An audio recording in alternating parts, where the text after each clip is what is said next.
Hello and welcome to the Scoutcast ahead of Gameweek 13, and as yet another long international break draws to a close, here we look ahead to Gameweek 13 and get some early Christmas shopping in as well. My name is Joe.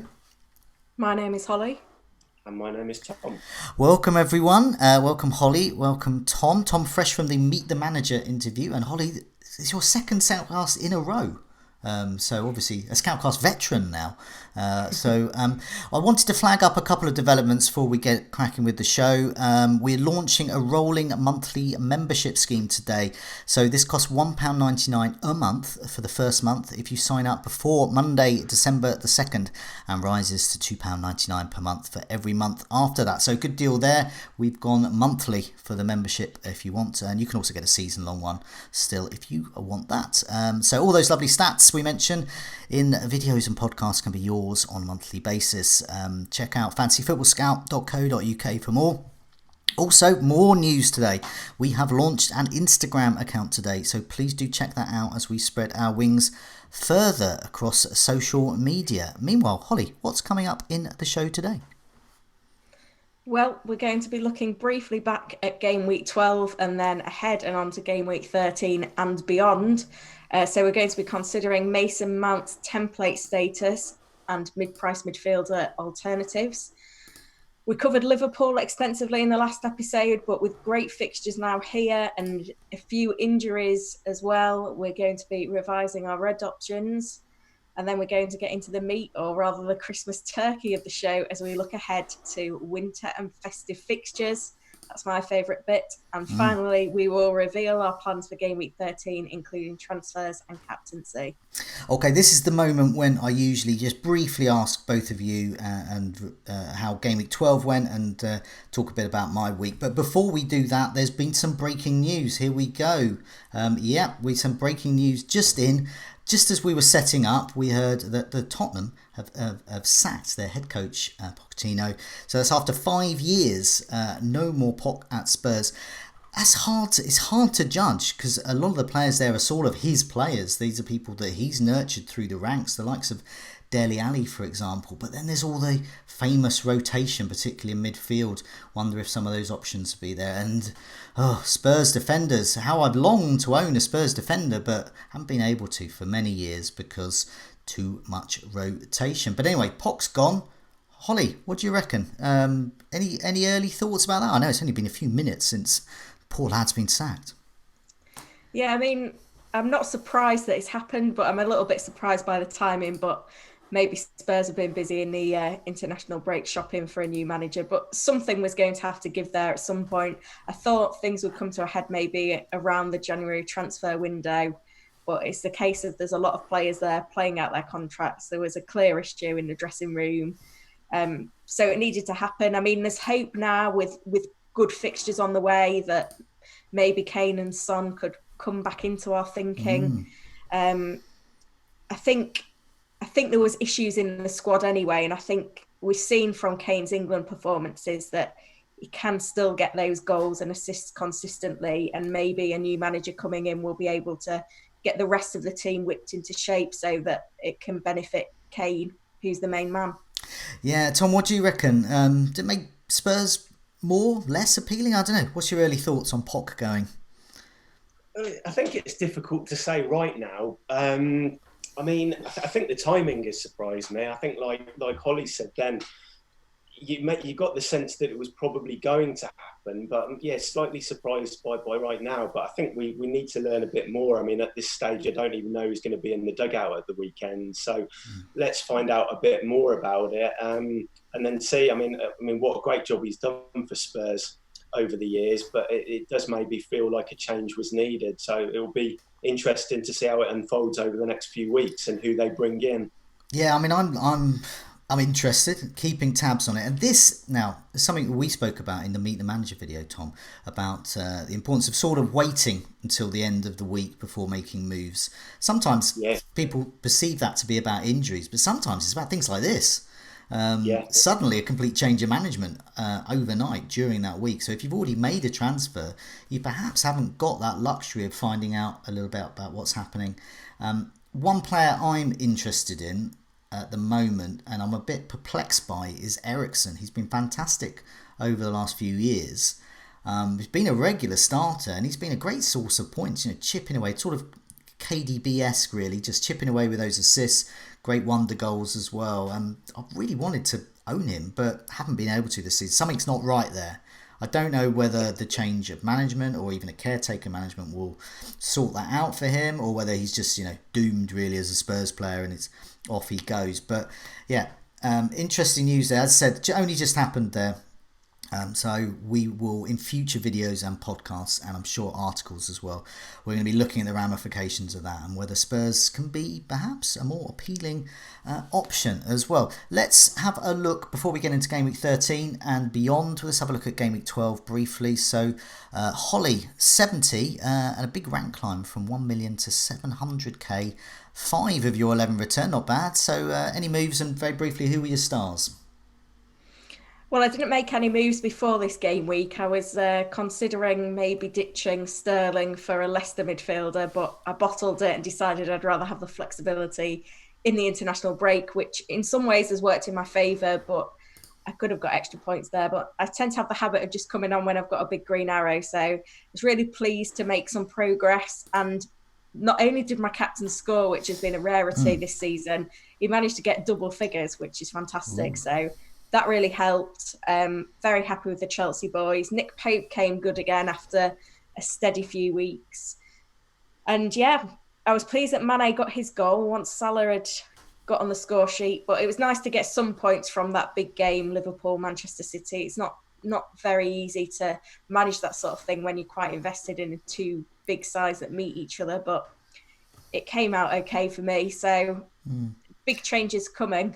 But I'm happy with the core of my squad. We were talking on Slack before the show earlier today about your bench because you weren't happy with it. You've got Hanley there, obviously Cantwell still there, and Peters. And I was joking, but it wasn't even a joke. I was saying I actually envy your rubbish bench because I've got Otamendi, who's rubbish in that he's not playing, and he's really expensive for what he is, as in someone not playing. So I actually envy a rubbish player who's about 4 million because that would save me a transfer. So yeah, not even joking there. I covet your Hanley. I'll just have a look at my team then. So yeah, 70 points as well. Actually 74, but I took a hit. I'm up to 77k in the rankings, a nice little 30k rank swing there. I highlighted Vardy, as many people already have. I think he's up to about 35% ownership now. I highlighted him as a player I have to own, basically. He's so well owned, so well captained. It's just a red arrow if you don't. So I wanted him. The only way I could get him was to remove Sterling. So I got Tielemans in, and I thought Tielemans it fits the bill quite nicely because he will give me that extra points. If Leicester do really well, Vardy getting those points, Tielemans is going to be ticking away with perhaps some assists and goals. Really very happy with him. Relatively low ownership for the Green Arrow. It would have been more if I'd have played Sionju. People will notice he's on the bench there, but that's hindsight, is it? Well, I just thought that there's too many good defenders. This is why I envy your rubbish defenders. I want a rubbish Hanley because I've got Alexander Arnold, Lundstrom, and Rico. I really wanted to play them all that week. So Sionju missed out. Jimenez I got in a few weeks ago. So got him, and Sylar got me points, but little yellow flag there. But we're going to come to Liverpool a bit later. Enough of me. Tom, how did your week go? You got a bit below us, 63. Is it 63? Yeah. 63 points. But for your standards, so as those who watch Meet the Manager know, you've got 5 top 1,000 finishes. And you're currently very respectable 20k in the rankings, so 63 still pretty good, but probably bad by your standards maybe. But yeah, you got the correct bench though. Yeah, tell us about your team. Yeah, so 63 points. I think I dropped about 5k, so I've got 20k OR at the moment. I went into the game week and I thought it was going to be quite a difficult one. I had double Sheffield United defence at Spurs. And then I think, like a lot of people, we had a lot of Liverpool and City players tied up in that one game. So I went in thinking if I can have an average game week, we'll be doing okay. And that's how it kind of finished up. Tamori and Abraham did well. like they got 9 and 8 respectively. Vardy, the captaincy call against in the evening kickoff and did well. And I think it was about a game week rank of about 1 million. So it felt a bit so-so, but kind of okay. So yeah, ticking along there. Tamori is a very good player to have. Greenwood's weirdly a great player to have by not playing him. This is back to my envy of rubbish bench players again, because by having him stuck on your bench there, you're forced into playing a sort of 4-4-2, and why not? Yeah. There's so many. There's at least 4 good defenders each week. Yeah, I mean, Dendoncker and Greenwood are permanent fixtures on my bench each week, so you kind of only have that one kind of slot to kind of ponder on. But I mean, this is going to have to change going into the kind of the festive fixtures, which we'll talk about a bit later. I might need to get a little bit more depth there, but for now, kind of leaving as little as possible on the bench, I feel quite comfortable with that. Yeah, okay. As you said, we're going to get into that a bit later. But first of all, there's a particular player that people have been mentioning in terms of, is it time for him to go? And that's Mason Mount. This brings us on to something that myself and Tom were talking about, and also we talked about on the Scoutcast with Holly before, about just sort of this kind of mid-price, midfield differentials and those types of players, and that there's so much wealth of choice this season. So we've had some questions about Mount and perhaps some of the alternative players to bring in. Karen 14, simply, is Mount's time up in our teams? Miguel Sanchez asks, is it time to look at Pulisic instead of Mount when Chelsea gets City out of the way? That's happening this weekend. And their fixtures improve, which they do. Money Pits, is Mount ditchable for a Leicester midfielder? So for those who haven't tripled up on Leicester yet, perhaps Tielemans or Maddison could be ideally placed there. I'm going to come to you, Tom, first, because one of the things that we highlighted in the Meet the Manager video last week was about the importance of these mid-price midfielders and how you can have a bit more fun with that role. You can go for something different. So you've gone really different with Walcott at the moment.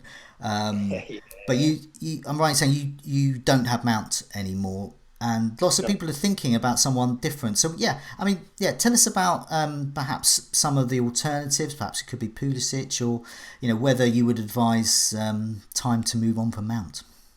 Yeah, well, I took out Mount. I think it was ahead of game week 8. I think Chelsea were at Southampton, and I'd watched the midweek Champions League clash against Lille. And I just thought he looked a little jaded in that one. And I made the move to Hudson-Odoi at the time, who had quite an impact off the bench. And then that's since turned into Walcott. But, I mean, in terms of Mount, I think he's scored about 19 points in those 5 games since I took him out. So at the moment, it looks like kind of a reasonable decision. I think if I owned Mount, I wouldn't switch him to Pulisic this week, I don't think.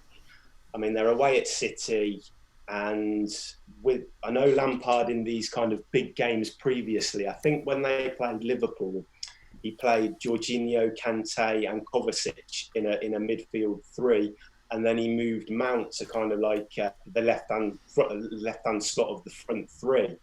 If he does something similar this weekend, then you've probably got to think that Pulisic won't start.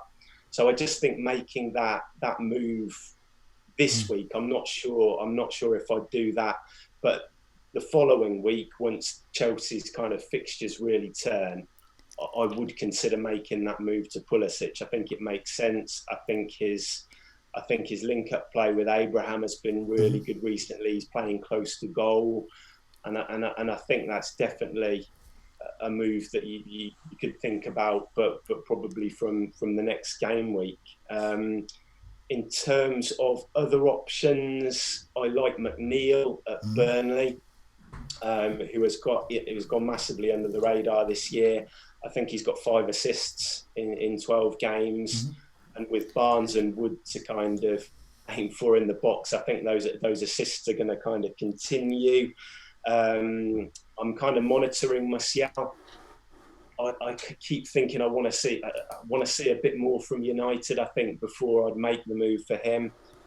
I love Grealish, but fixtures aren't kind of great. Harvey Barnes I've been looking at Leicester. and also Southampton as well, who it's kind of hard to invest in Southampton at the moment, but the fixtures very soon are really good, and so players like Ward-Prowse and Redmond, they might become options in short kind of spells. So I think it'll be a case of maybe scouting them at the Emirates at the weekend, and then maybe making a decision on that after. I always think as well with this is one of those kind of great opportunities in FPL. I think sometimes where a bit like with Pookie early in the season, get on board, price goes up, everyone has him, does really well, scores loads of goals, and then it drops off, and then lots of blanks. And we're seeing that with Mount at the moment. Long term, he's had quite a few returns, but recently it's been dropping off. So he's well owned. It's almost like a wasted space, lots of blanks. Meanwhile, there's other players, and I'll mention a couple of others. I had a look into Mount, and I don't think his stats have massively kind of changed since the early part of the season, which makes you think that he probably has got a big score in him soon. But I just think with Pulisic he looks like the go-to option, I think, in that Chelsea midfield for me at the moment. But things can move quickly, can't they? Indeed. May change soon. So. Indeed. Holly, what do you think? What do you think about Mason Mount? And I mean, just Mason Mount's in your team at the moment. Yeah, I mean, I'm very happy with him. Okay. I'm not thinking about selling him at all at the moment. I mean, for his price, he's basically getting a goal or an assist every other game, and I don't think there's a lot else we could ask for it.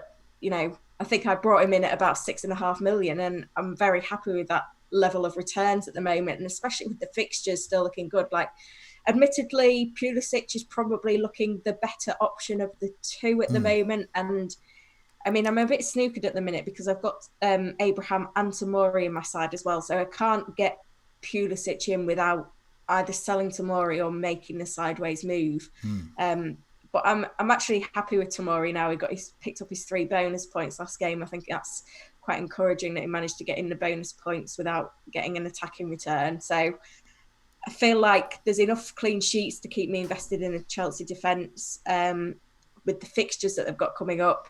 And even though I think if I was on a wild card, then Pulisic would maybe be the one that I would go for. But I'm very happy with Mount. I think, the underlying stats probably aren't as good as Pulisic's underlying stats, but he's the sort of player that can just pop up at the right place at the right time and get a goal. So I think he's not going anywhere in my team at the moment. No, I think your view there will be commonplace, really, because of those two factors there. You mentioned their value.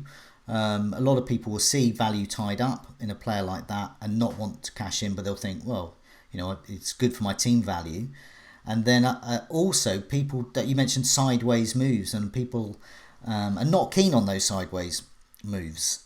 So I just think, I think that's a quite common view there. For me, I've got a slightly different issue in that I am keen to get rid of him. So I'm not like you there. But I've already got Tielemans in. So Tielemans is in. And so he's sort of my midfield differential at the moment. So with Mount, he's sort of my shield. And so if I get rid of him, I'll be wanting to get rid of him for a higher performing, lower owned player like Pulisic. But then that gives my team structure 2 midfield differentials. And for me, that's slight. I don't know. I can maintain that, but it's slightly. I'd prefer having like 1 midfield differential and the rest sort of shields there. Tom, what do you think of that? Because we spoke about sort of having 1 midfield differential, and you spoke about the dangers sometimes in seasons past where you've had sort of too many differentials. Do you think 2 midfield differentials is too bad at the moment, or am I just being overcautious and too dull? No, I think you could, but I think looking at these next fixtures, I think there's quite a few midfielders like Sylar and Manet who you're probably going to want one of those. Yeah. I don't think it's time to completely jump ship on City. I think you're probably still going to want Sterling or a De Bruyne in there or something like that. So, yeah, I mean, I think you could go with two kind of differentials, but it's just it depends on your own individual team structure really, and how that can sit in your team. So. Okay, no, it's good. It's. I mean, as a cautious manager, it's quite good. It's just good to canvass that view there. I just wanted to mention something about his performance, about Mount's performances recently. So what I did is I had a look in the members area about comparing the first 8 game weeks with the last 4 game weeks to see if there was any changes, and there has been a few. It's slight though. So he's been averaging 3.5 penalty box touches in the first 8 game weeks. So that's not bad, for especially that price. But then he's been averaging 2.2 in game weeks 9 to 12. So comparing these two time frames, his shots count is actually up. He's shooting more, but he's shooting more from range, which would tally with the fact he's not getting in the penalty box as often, and as a result his accuracy is down because obviously they're further away from goal. So his chances created stats are down as well because he's not getting in those positions. So there has been a slight change there, and I think Pulisic coming in has possibly helped that because Mount's not needed so much anymore in those advanced roles. So no double-digit returns since game week 2, I think it is. And Pulisic, I think, looks better. I've got the money, so I'm quite keen to do that game week 14. I think that could be a good move for me. But as I said, I've got that fear as a dullard of going too differential. Here's some more names. This is if I was daring to be even more differential. Willian. Okay. No one wants Willian, no one wanted Pedro, but they're actually quite good performance over the years. Pedro less so this season, but traditionally he has been. And I've done okay with the Chelsea mids like Pedro and Willian before. David Silva at 7.6, if you can stretch a bit further, is one to consider. I don't like City fixtures at the moment in comparison, but so I had a look at the last 4 game weeks. Willian, top of the tree in terms of chances created out of the candidates I'm looking at. So you've got Willian on 14 chances, Maddison on 13, Tielemans there at 10, Gross and Trossard, Brighton's fixtures I don't like, but they're knocking around there. Pulisic is doing well there. But importantly, Pulisic is having 15 goal attempts, so he's having really loads of goal attempts. Mount's nowhere to be seen in this list. Silva, he hasn't had the game time that you would expect, but nevertheless, 4 chances created, 9 goal attempts, and 7 shots inside the box. Pulisic, of his 15 shots, 13 are inside the box. This is why I really like Pulisic. That's something for me to think about game week 14, but I think it's something for other people to perhaps consider if they're thinking of ditching Mount. And as you said, Pulisic, is this time for him, or is it perhaps time to keep Mount, like Holly was saying?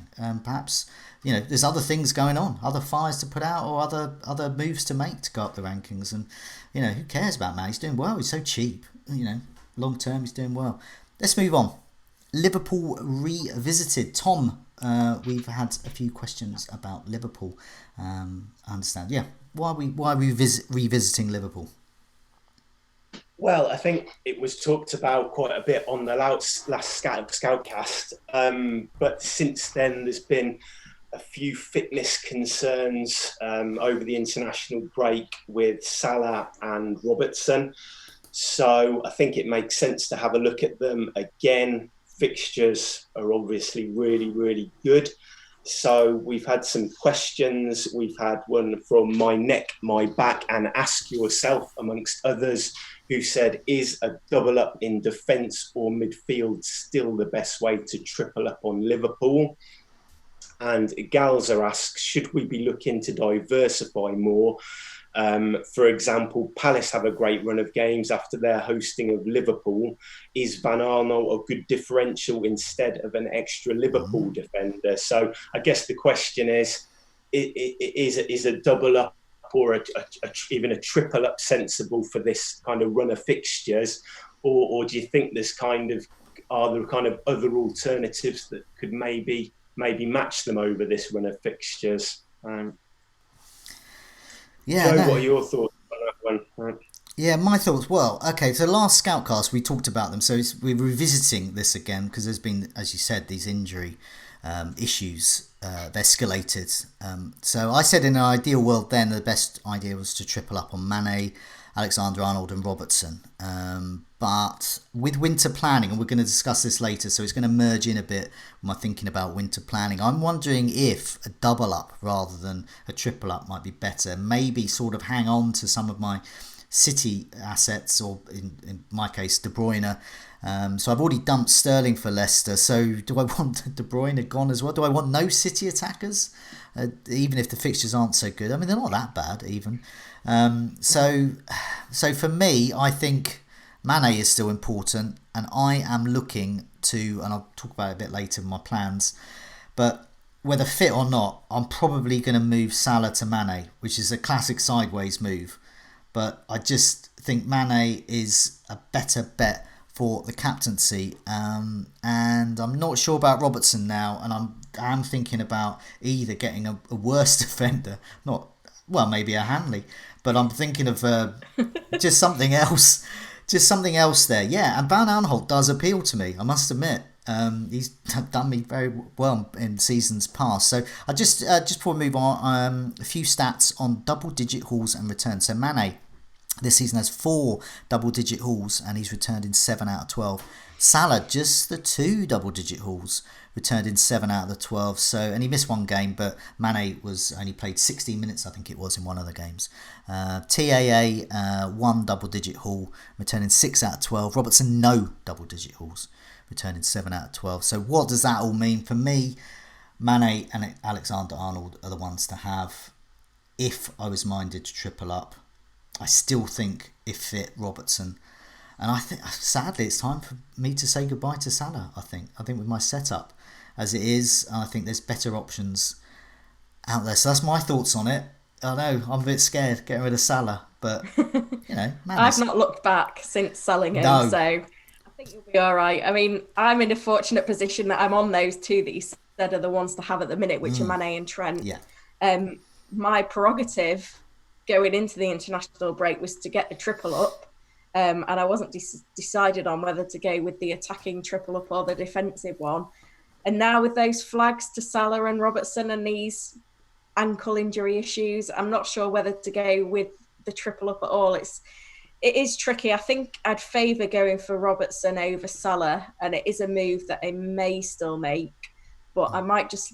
I think I'm going to sell Sterling this week, so it's going to leave me quite a lot of funds in the bank. So I may just leave myself flexible and just see how Robertson is on the return from the international break and how he gets through that Champions League game next midweek before jumping on board. I mean, it's a scary time selling City assets, but I wanted to sell Sterling last week and bottled it, and I'm probably doing it a week too late now, but at least I've got a bit more flexibility with the moves. And it's hard to separate Sterling and De Bruyne, but I still feel like I need to retain a Manchester City midfielder, and I feel like De Bruyne's going to be better value throughout the course of the season, and we still keep seeing Sterling on the wing when Mendy isn't in the team, not cutting in, not getting in the right places.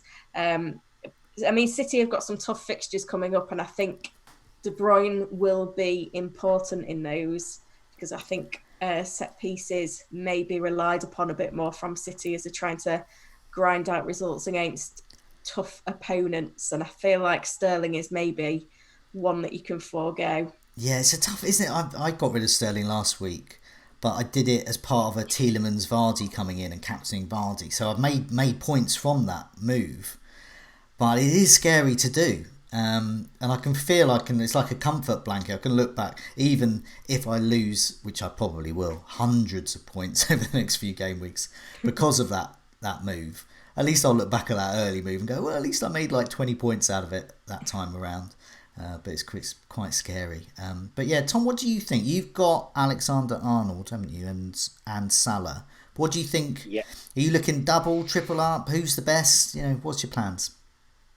I think the issue with the defensive double up is that Liverpool aren't keeping many clean sheets at the moment. I think they've kept 2 in 12. And I think West Ham have kept more clean sheets than Liverpool in the league so far this season. So I think if they're not keeping clean sheets, I think that cheaper budget or cheaper defenders will be able to keep pace with Trent and Robertson. But if you think that Liverpool are going to stop conceding, they're not conceding many goals. They tend to just concede one in quite a few games. But if you think they're going to tighten up and they're going to keep clean sheets, then that double up in defence is obviously going to be really worthwhile. But if they're just relying on attacking returns, I think they've got 5 each this season. Then I'm not quite so sure that it will be worth it.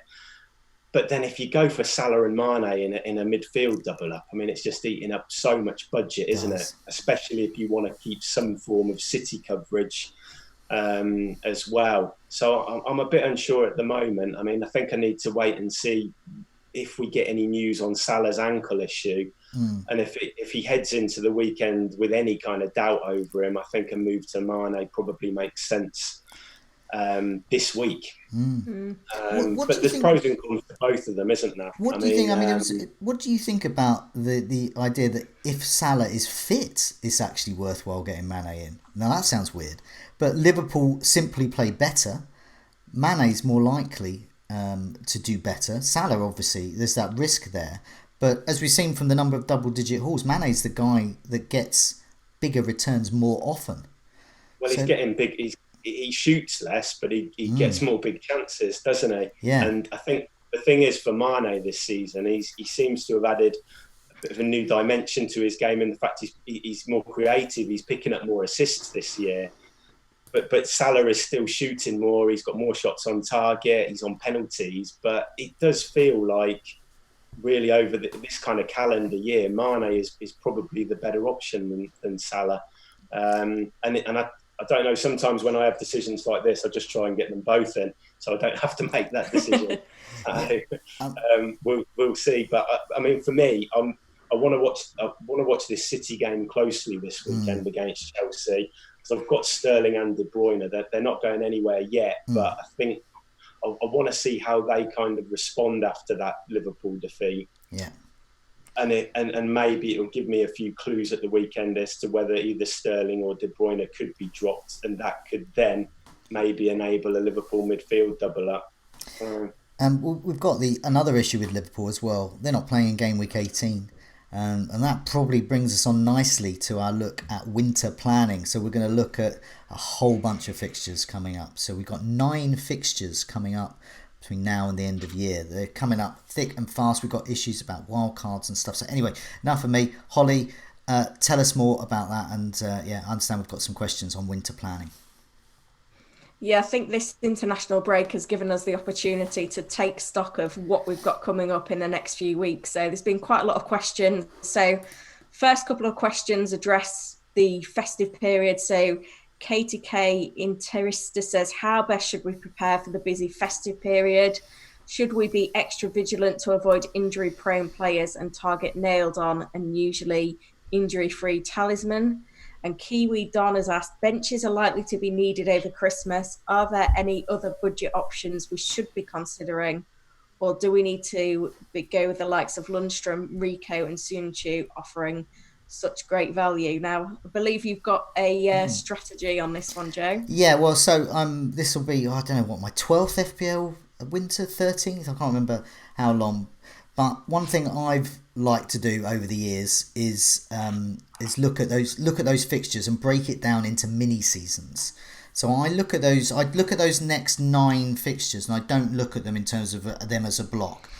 Partly because it would make my head hurt, and secondly because I think there are some distinct differences in the periods over Christmas. So I'm looking at game weeks 13 to 17 at first, and that has got a Liverpool focus, Leicester and Chelsea too. So we've talked a lot about Liverpool, a lot of us already going for the likes of Vardy, Maddison, etc.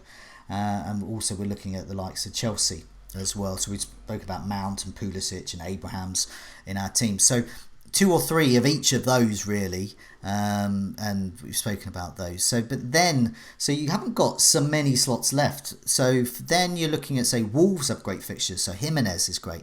Traore is a great cheap option, I think, when Wolves have got good fixtures. Southampton, something that Tom mentioned there. Ward-Prowse suddenly becomes interesting. We had Lee on the Scoutcast last time, and he recommended Danny Ings as in differential, and guess what? He scored. So Lundstrom, we've all got. Crystal Palace fixtures look good. PVA and Zaha. So this is what I'm looking at, that fixture block. I'm looking at that core of Liverpool, Leicester, Chelsea, and then supplementing it with some interesting differentials. And then I'm looking at game weeks 18 to 21. So bear with me.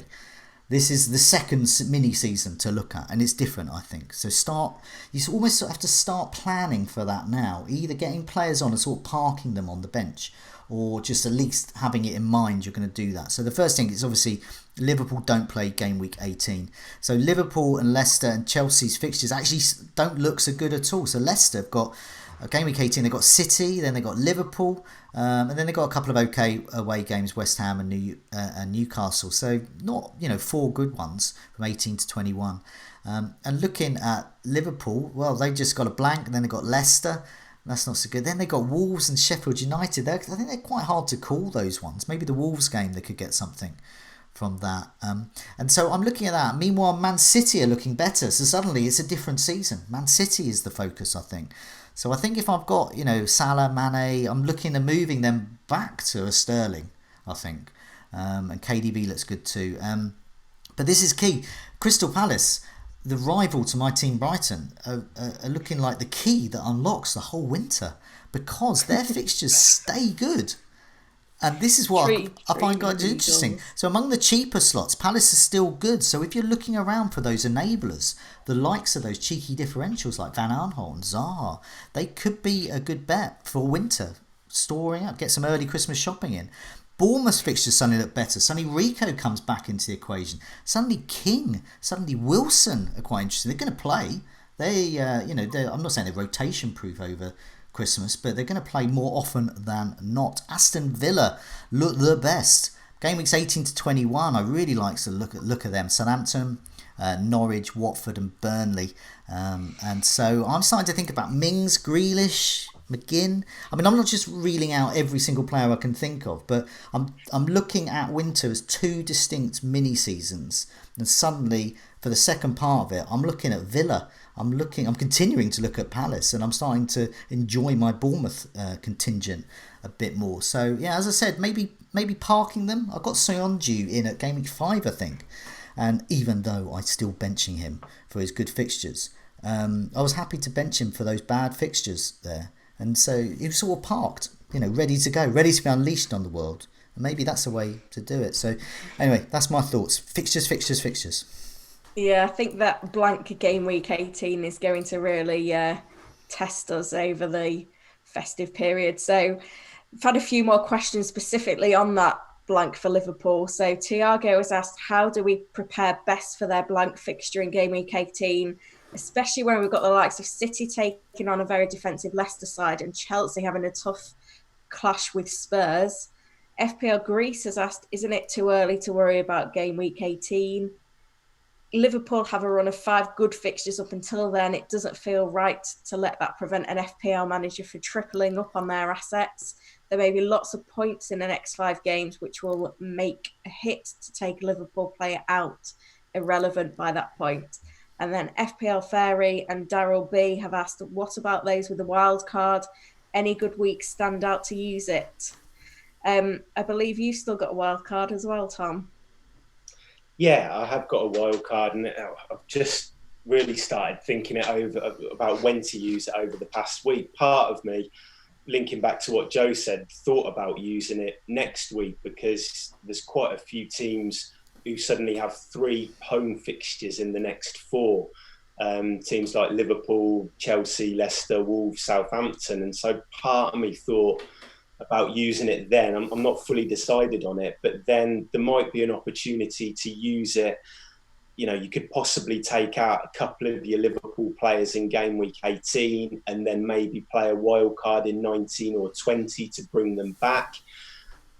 There might be an opportunity there. I think those without a wild card will probably be benching their Liverpool assets. So it might give you an opportunity to kind of go in a bit heavier into that game week 18, knowing you can bring those Liverpool players back in rather than simply benching them.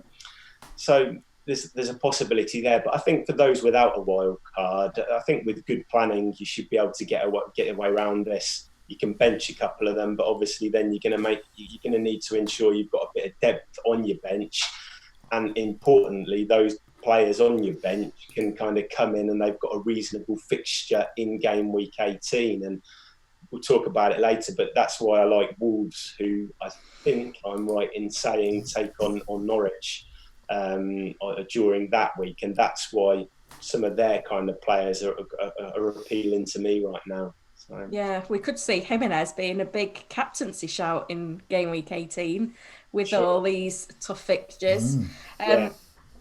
I mean, this is my favourite time of year, so much so that I've written in depth about it on my latest Pro Pundits article, which you can find over on the website. So I think the key things for me are making sure that I've got strength on the bench, because I know that I'm going to be benching at least 2 Liverpool players in game week 18. So I need 2 starting players to come in. And it's likely not going to be the only time during the festive period where we'll see rotation and I may need to go deep into my bench. I mean, as soon as game week 15, we've got a midweek game. And we always see when you've got those 3 games coming up in 8 or 9 days that we see a lot of rotation either in the midweek game or then the game week after that. So that's something to consider as well.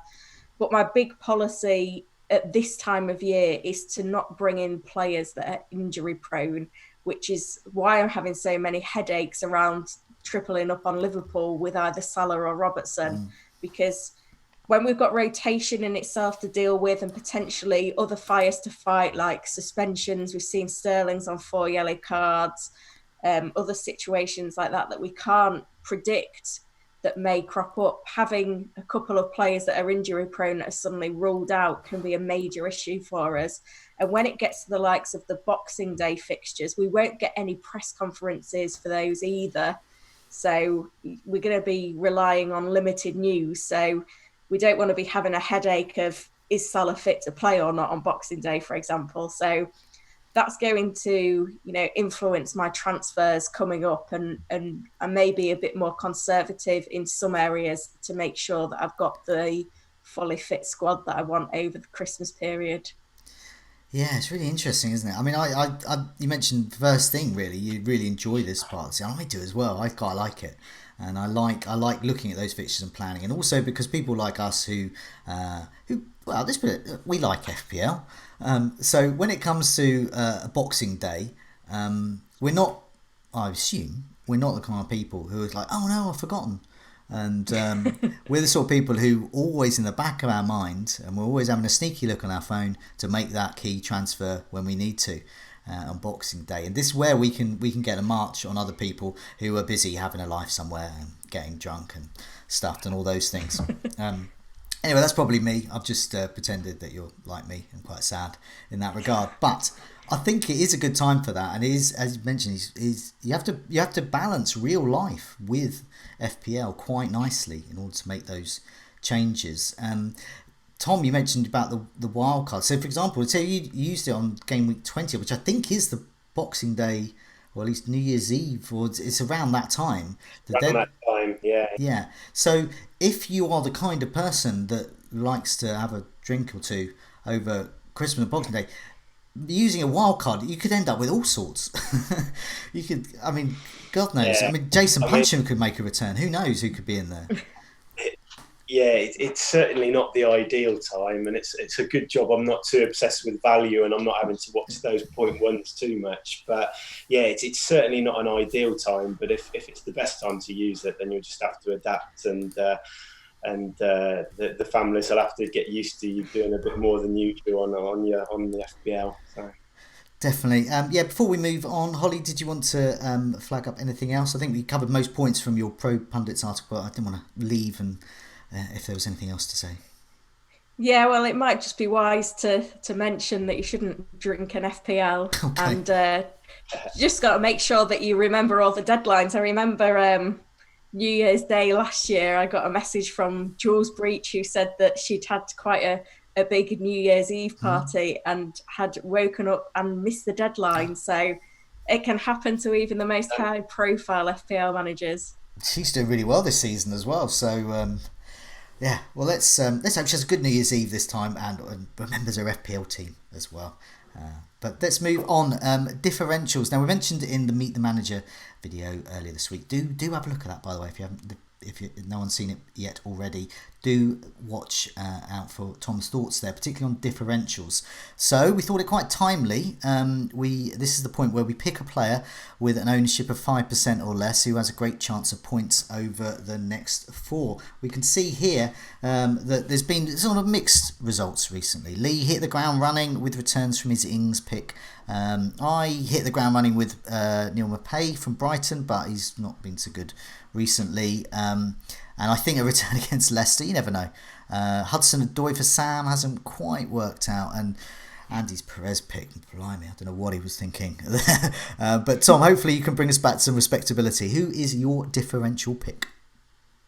Yeah, so I've mentioned Wolves earlier on, and my differential pick is Matt Doherty, who is 6.0, I believe. He's owned by just 3.2% of managers. I think probably the majority of us owned him at some stage last season. I think he picked up 4 goals, got 7 assists last season. And it's something I actually talk about in my Pro Pundits article, which is going to drop either tomorrow or on Thursday. But for those who have seen Wolves, they've been using a 3-5-2 towards the back end of last season, at the beginning of this season. Now, a few weeks back in the second half against Newcastle, they reverted to a 3-4-3, which is the system they use to win promotion. And since they've switched back to that, they've kind of removed the midfielder and they've allowed another forward player to come on. I think they're shooting more, they're creating more chances. And I think the good thing with the system is it is allowed probably 2 of their better players, Traore and Doherty, to both be on the pitch at the same time, which the old system kind of struggled with a bit. So what we've seen Traore keep the width on the right-hand side, and I've actually seen Doherty kind of cut inside quite a lot. And I was looking at some stats, and over the past couple of game weeks, he's had more penalty area touches than any other defender. Okay. And he's had 4 shots in the box as well. And I think we talked about Wolves' fixtures, turning as well. I think the system change is going to massively benefit them. I mean, as a Villa fan, it pains me to say it, but I just think Wolves are a very good team. And I think this kind of change in the system, I can see attacking returns for Doherty over the next few weeks. And he's someone who I'm kind of thinking about, especially with that game week 18 in mind as well, with that Norwich fixture. So he's my differential pick. I might get him. You've sold him to me. You have, because I've got Otamendi. I've got some money in the bank, so I can afford him. And what I also like about him, not only what you've just been saying about the formation and the stats there, is the fact that his ownership is not going to rocket, because he's an awful price. Only idiots like me. He's hard to get in. Yeah, only idiots like me with Otamendi and money in the bank would even consider it.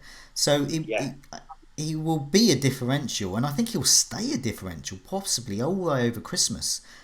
And then I'm thinking of that game week 18 when they take on Norwich.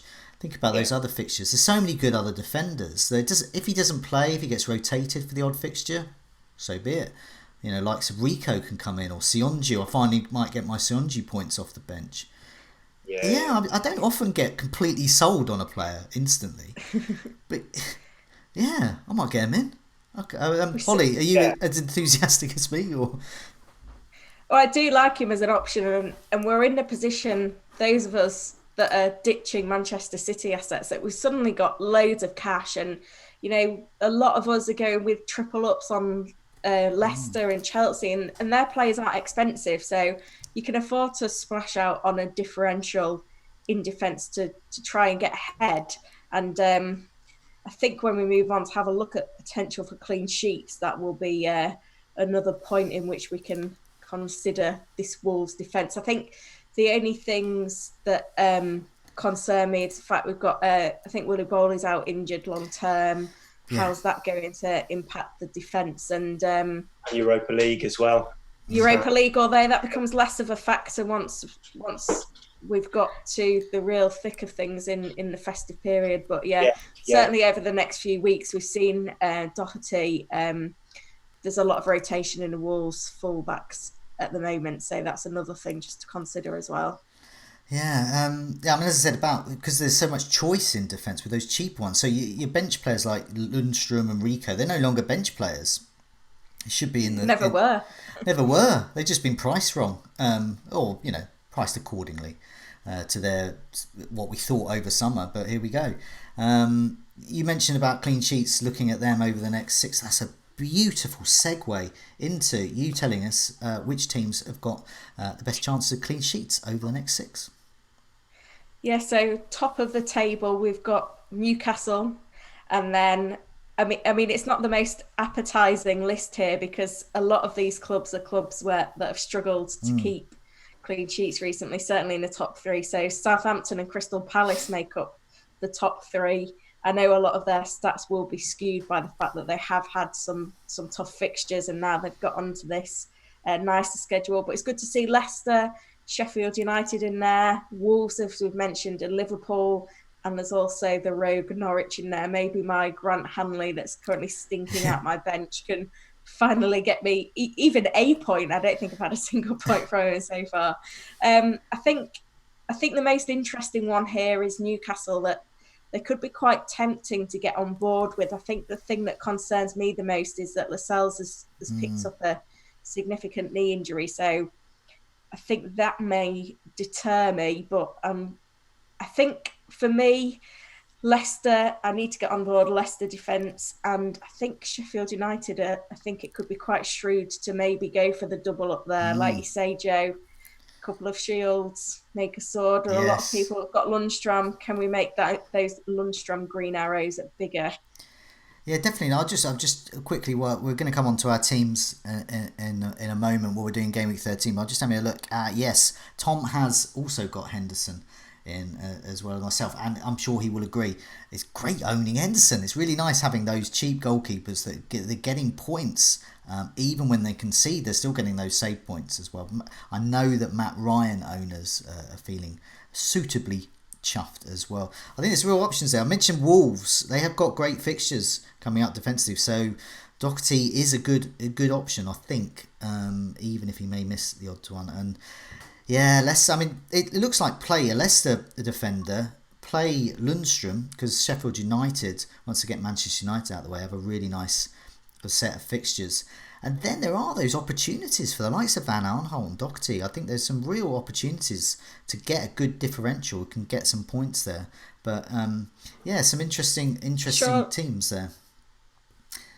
Surely clean sheets are coming for Liverpool now, though. I mean, since Alisson's come back in the team, they have had a few tough fixtures. They are only conceding a goal a game. But if those clean sheets are coming around the corner, then Trent and Robertson could be great value over the next few games.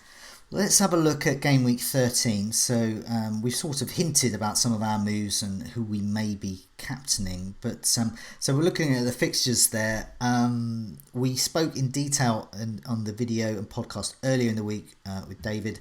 We were looking at the chances of, say, for example, Manet, Sylar if he's fit, away to Palace for the captaincy. There's also Jamie Vardy, Mr. Reliable at the moment. 1 shot, 1 goal. There we go. But is Brighton away the best for them? But let's go back to you, Holly. Got your bus team here. What are your plans, if any, and who are you captaining? Well, it does look a bit of a mess at the moment, admittedly, but that's because I haven't made my transfers yet, and I have got 2 free transfers, and I am likely to take a -4. So Sterling is going to be going to fund some other moves. Morpay's not been great for me since I brought him in, so I want to get on board Jimenez. Wolves have got great fixtures. He's in good form as well, and he doesn't tend to get rotated around the Europa League, so I think that threat of Europa League rotation will be negated through him. And then I know I've got Eric Peters in my starting 11 at the moment, but he is going because he has lost his place. And I'm going to bring in Soyuncu. So hopefully that'll strengthen the starting 11. I'm actually considering taking out Cantwell as well and taking a -8, and then I don't need to play 2 Chelsea attackers against Manchester City. I'm not quite sure what to make of that game just yet, but I think I'll probably end up deciding on Friday that a -8 is probably too much at this stage. But the plan from then on will be to strengthen those bench options. So certainly the 2 Norwich players that I've got in at the moment are likely to be gone and shipped in a few weeks' time to strengthen the bench, because I am looking towards that midweek game week 15 that I need to have a strong bench by that point. So hopefully there won't be any other fires to fight in the meantime. There's a lot of surgery to be done as it stands. Captaincy, it's on Manet at the moment. I guess it's Manet and Vardy that are the standout options, and probably Vardy's the one that's perceived to be the safe pick, but looking at the underlying stats, Crystal Palace, they have had tough fixtures, but they have been struggling defensively. And Liverpool, that game, it doesn't really get much tougher than that. And I feel like, even though I can see Vardy getting a goal, I feel like Mane's got a higher point ceiling. I think the only concern for me with Manet is he becomes less appealing if there are concerns around Salah's game time. So I'll be watching Klopp's press conference carefully to see if he's likely to have the likes of Sylar and Robertson available for this game before I trust Manet with the captaincy. But that's where I'm at the moment. So hopefully the press conferences are kind and I can go with those moves. Yeah, no, so I mean, I spent my first hit of the season, game week 12, and it went okay. But I don't spend that many hits this season, but I think what the situation you described, I think it's a good opportunity to take a hit because it's sorting out problems and it also gives you the chance to repay that hit quickly and instantly. Yeah, Tom, let's have a look at your team. What's your plans, if any, transfers, and who are you captaining? I've got 2 free transfers. I've got 0.3 in the bank. And as you can see on my team, I haven't got a playing goalkeeper this week. Now, I spoke about it in my video last week that I wasn't too sure what I was going to do. And I'm still siding towards leaving it. I don't think it's worth a transfer in at this stage. I was looking at possibly Foster or Pope, but if Henderson had poor fixtures after this week, it would be a no-brainer to take him out. But the fact is I'm going to want him straight back after.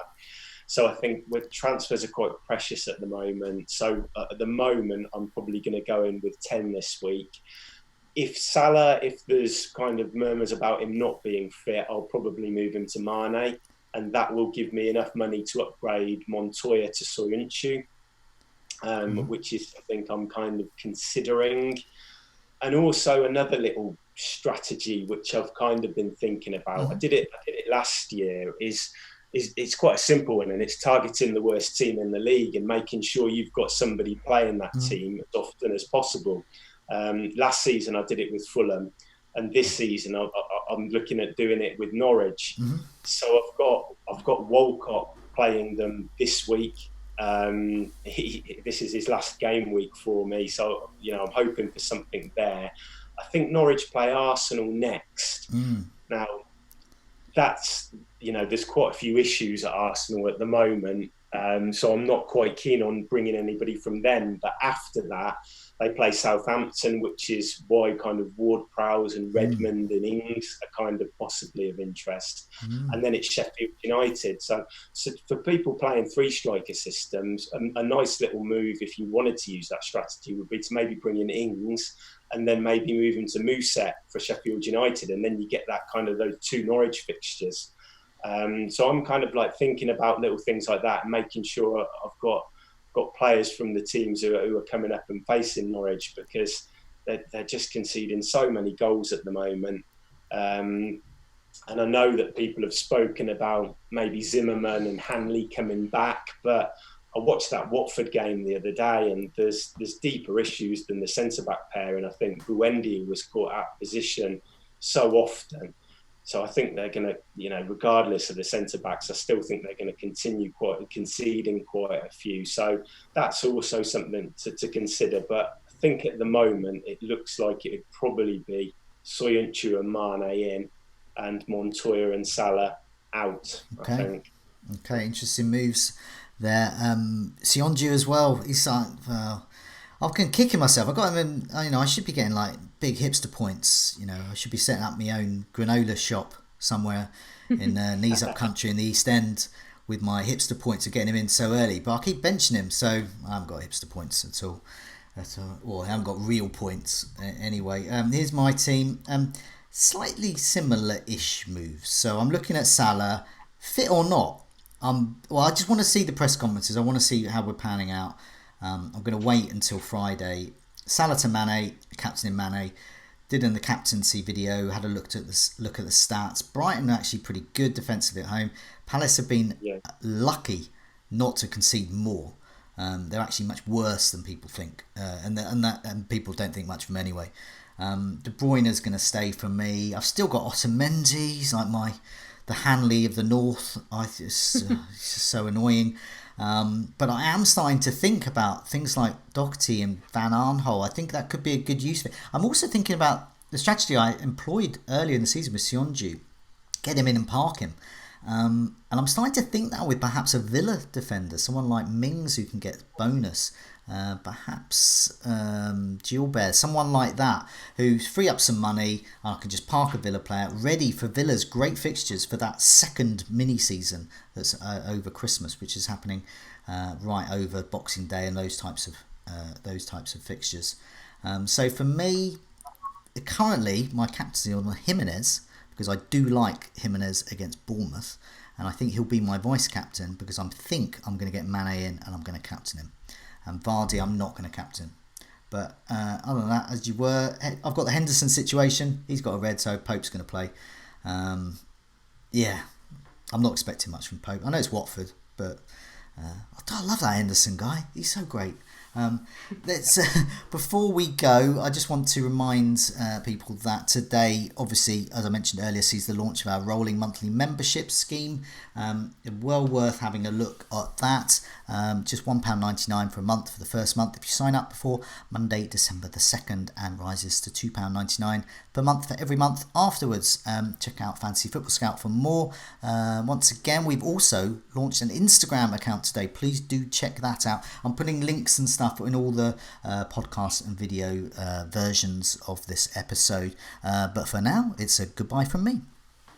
Goodbye from me. Goodbye from me. Goodbye all.